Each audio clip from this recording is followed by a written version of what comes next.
Hey everybody, this is Chip Glennon. We're already a quarter of the year into 2018, and we're going to take a quick look at some of the market statistics by county and see what's going on in the Kansas City real estate market. Then we'll go a little bit deeper and look at the monthly numbers and see what's happening. So let's dive in.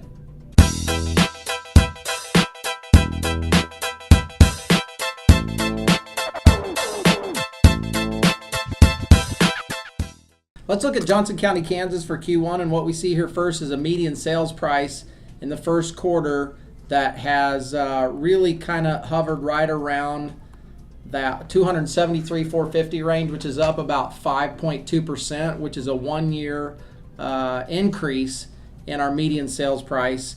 And also in quarter one, our average sales price at Johnson County, Kansas, $324,000, which is up 4.1% year over year.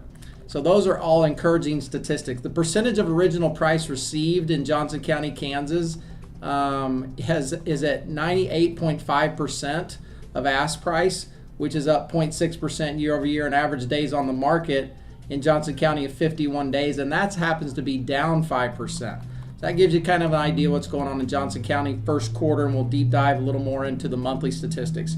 Clay County, Missouri, you got a median sales price of $192,300, up 12%. And an average sale price of $214,986, which is up 10.7%. So some pretty big jumps in the Clay County market with a list to sale price of 97.8% and 54 days on the market, also down 10.2%.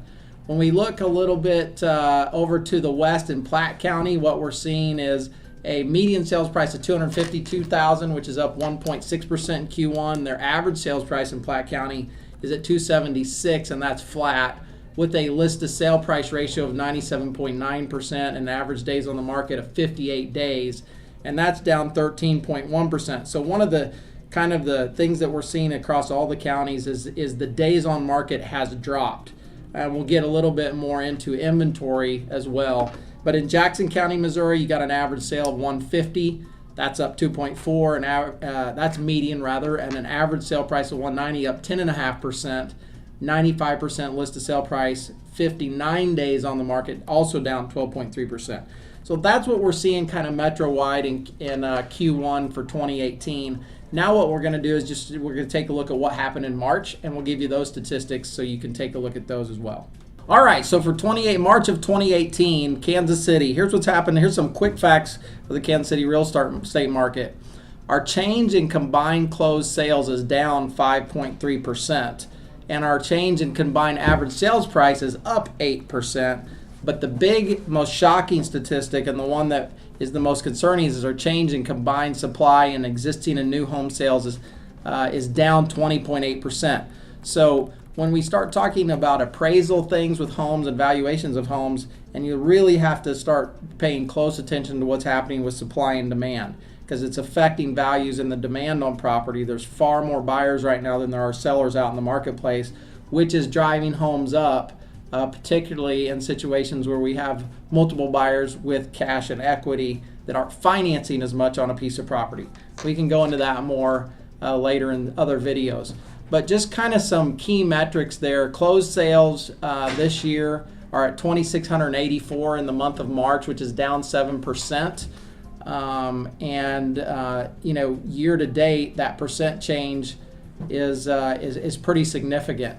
Average sale price is up 7.1% for the month of March over last March. Median sales price is up 10%, but days on market is down 12.5%.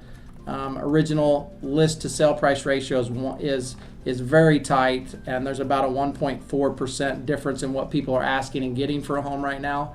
Pending sales are up 3.4%, so there's more houses that are pended, a lot less that are available on the market. Inventory is down across the metro for the month of March, 24.5%. So we're at a 1.5% supply of inventory overall, which is down 25% at 2 months last year. Remember, a balanced market is 6 months of inventory. No advantage to buyers or sellers. We're at 1.5. That's how far it swung to a seller's advantage. It'll swing back, but right now that's kind of what's happened. On the new home front, closed sales are up 12%. Average sale prices are up 3.7%. Days on market are up 3.8%. Pending sales are down 2%. Inventory is up 4.2%. So we've got a few more new homes on the market now than we had this time last year, but it's still a seller's market at 5.3 months of inventory. On existing home sales, I think the market looks way swayed to the sellers, where with new home construction, we're closer to a balanced market, but it's still a seller's market. Let's talk a little bit about closed sales for the month of March. So what we have here is in 2017 there's 2,899 closed sales.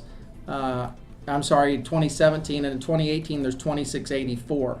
So on new homes, we're looking at about 392 in the month of March for 2018 versus 348. All this information will be posted down below. Existing home sales are up some, 6,608 versus 6,450. So that just gives you an idea what's going on there. With average sale price of existing homes, they're up about $14,000 across the metro from 2017 to 2018, and that's on an average sale price of about $200,000 to $215,000 across the metro. And then new homes prices have bumped up considerably from $357 last year to $371 this year.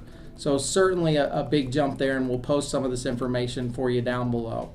Days on market on existing homes have dropped to 49 days versus 56 in the month of March, and on new homes they've gone from 131 to 136 days, and probably that is due to less subcontractors and not enough craftsmen to actually build the homes for the demand of homes that we need to get put up by these builders for the buyer demand.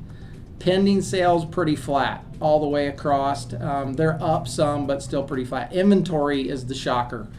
This time last year we had 5,961 existing homes for sale. Right now we got 4,501. So down 24.5% year over year. New home sales are up. Inventory on new home sales is up 4.2%, 1786 versus 1714 last year.